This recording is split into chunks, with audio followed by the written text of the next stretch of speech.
C'est une bonne question. Je me place plutôt dans l'angle des croyants, des chrétiens, et la valeur d'une personne, elle est due du fait de la création, du fait que nous appartenons à un même père, à la même origine.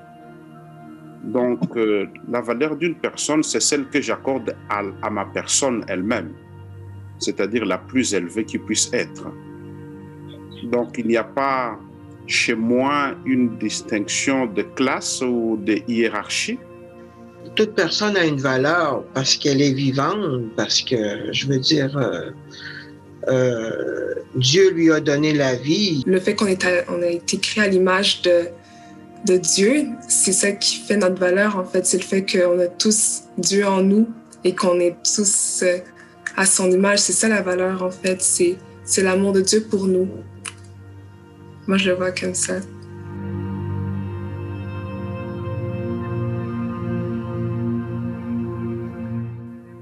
C'est une question difficile. Mais en fait, dans l'origine ethnique, il y a deux éléments qui jouent, je pense. Il y a d'abord l'élément de la perception de soi. Et cette perception de soi vient de l'éducation qu'on a reçue, de notre environnement, de notre culture. Et il y a aussi un autre aspect qui vient du regard que les autres posent sur nous. Alors, le regard que les autres posent sur nous peut être un regard de valorisation, ça peut être un regard de mépris, ça peut être un regard indifférent aussi. Avec l'origine ethnique, c'est quelque chose de différent, mais de beau. C'est qu'est-ce que Dieu a créé, c'est qu'est-ce que Dieu a permis. C'est l'homme qui a mis une valeur dans les races. Hein? Je veux dire, ça vient de l'homme. Ça vient du péché. Je veux dire, c'est l'homme qui a mis une hiérarchie dans la valeur des races.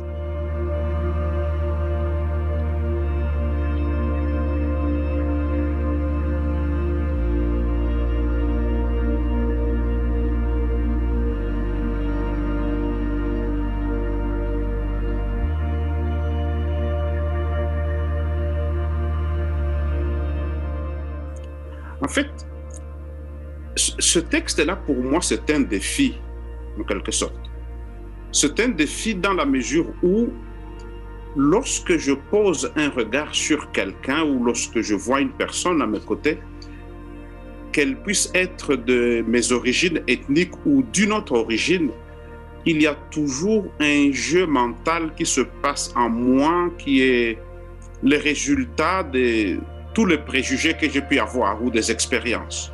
On voit le goût élargi de Dieu à travers vraiment comment il a créé sa création. Donc, je le vois plus comme, ses goûts sont larges et ses goûts surpassent ce que je pense, en fait. Ouais, c'est sûr que l'homme, il a tout mêlé les choses, là. Il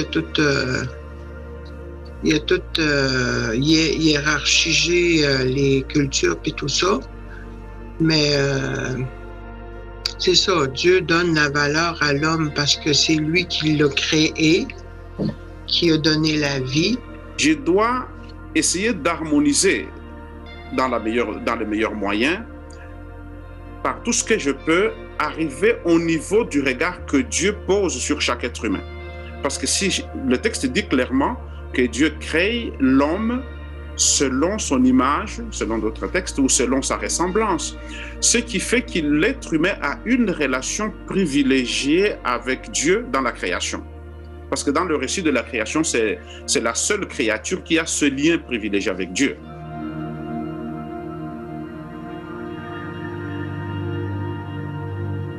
Ben, c'est sûr, les premières différences, c'est la langue, hein, puis c'est les mentalités, comment que les gens ils se côtoient entre eux, là. Il y a des différences, bien sûr, physiques, mais des fois pas tant.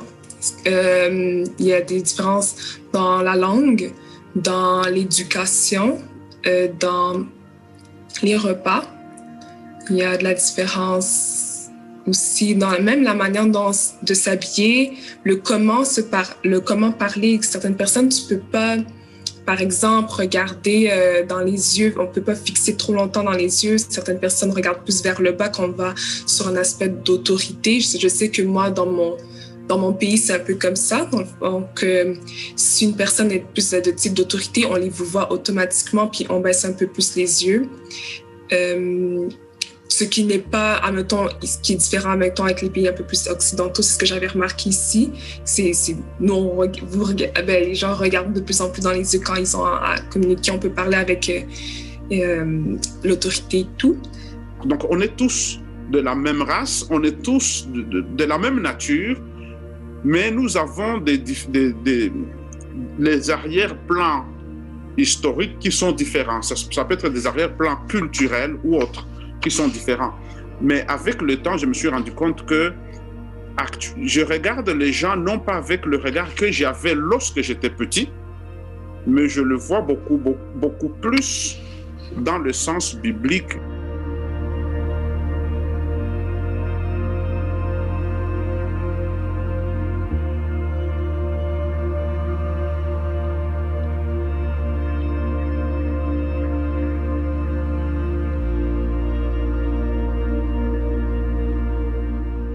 Ça implique qu'on a besoin tous de Jésus pour être sauvés. On ne peut pas se sauver nous autres-mêmes. Ça implique qu'on a besoin de Jésus pour connaître Dieu. Je veux dire, on a besoin de Jésus pour être réconcilié avec Dieu. Je veux dire, on n'est rien sans lui, on ne peut rien sans lui. C'est ça que ça veut dire. Dans cet aspect-là, c'est qu'on n'a pas de différence de manière par rapport à Dieu. Dans le sens que par rapport à comment Dieu nous aime et comment Dieu nous a choisis, comment Dieu nous a créés, dans le sens que on est tous sa créature, on est ses enfants, on est tous appelés à l'aimer, à l'adorer. Il est notre Père.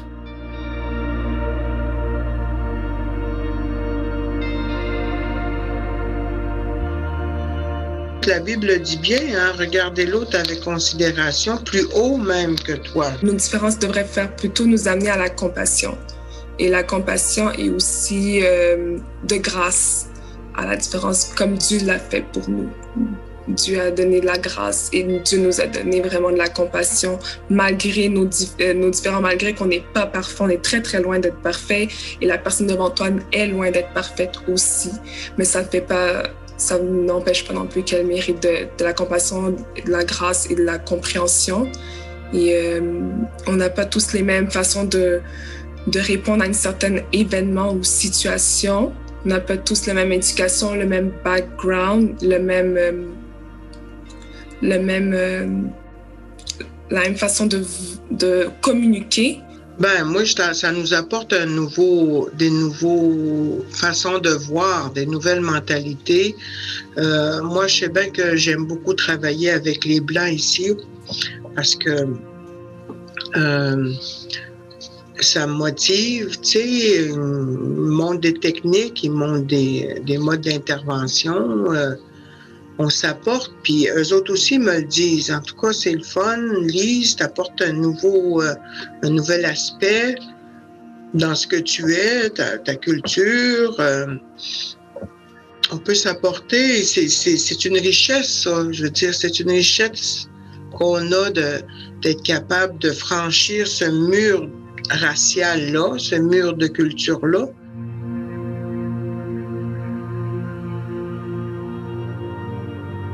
C'est une des questions qui est la plus difficile parce qu'elle peut être perçue de différentes façons. Qu'est-ce que je pense? Je pense que c'est quelque chose de bien, de beau, surtout parce que ça fait... c'est aussi difficile, ça. Il y a plusieurs sortes d'opinions. Ça va dépendre vraiment de la raison pourquoi la personne en tant que telle, l'immigrant en tant que tel, a quitté le pays. La première chose que je vois, c'est qu'il y a souvent l'oubli que nous sommes tous des immigrés de quelque part. Vraiment, ça va vraiment dépendre de l'histoire de chacun, parce que l'histoire de chacun est très différente. Et moi, je trouve ça très bien le fait qu'un pays ouvre les bras grands ouverts pour aider d'autres gens. Donc, je trouve ça, c'est quelque chose déjà de base très généreux et très gentil. Et Et aussi, c'est vraiment très courageux pour les gens de quitter vraiment leur chez-soi pour vivre dans un autre chez-soi qui n'est très différent d'eux. Fait que ça demande du courage et ça, des deux côtés, c'est remarquable en fait. Fait que c'est ce qui est beau en fait.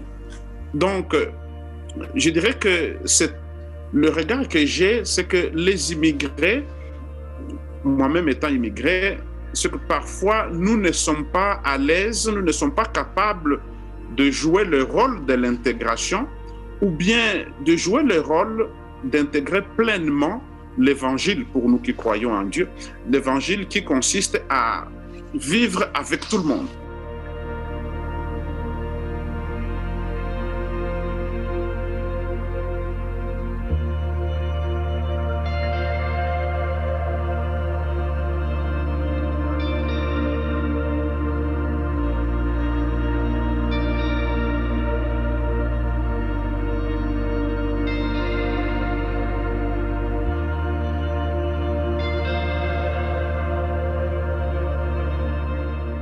Ça veut dire que tu vas le considérer, tu vas le respecter comme un des tiens.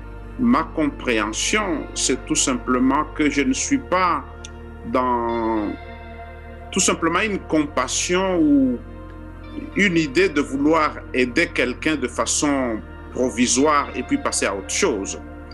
C'est mettre toutes les dispositions qui puisse permettre à la personne d'avoir le même droit, le même acquis et atteindre le même niveau que moi.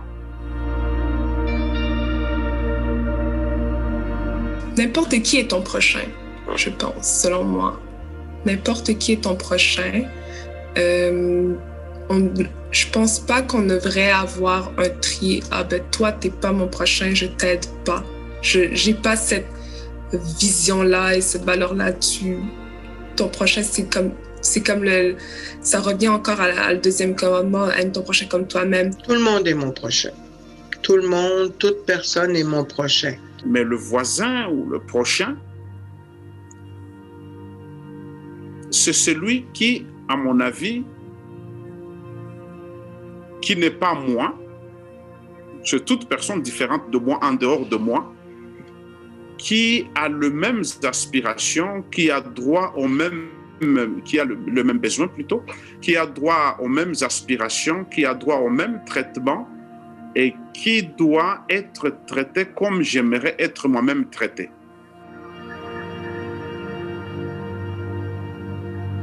Il n'y a pas personne qui ne n'est pas mon prochain. Je peux aider autant mettons, un occidentaux qu'un non-occidentaux. C'est vous mon prochain, n'importe qui.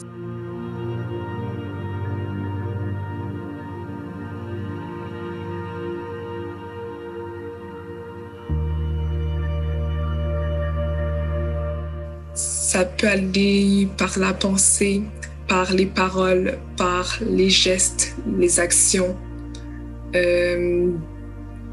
C'est par le fait du partage. C'est d'exprimer vraiment aussi l'amour de Dieu.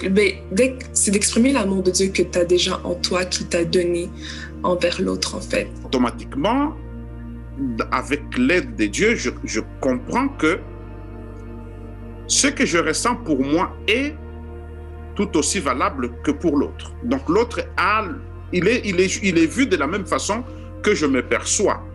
Donc, moi, je pense que aimer son prochain comme soi-même n'est pas possible si on n'a pas une image correcte de Dieu.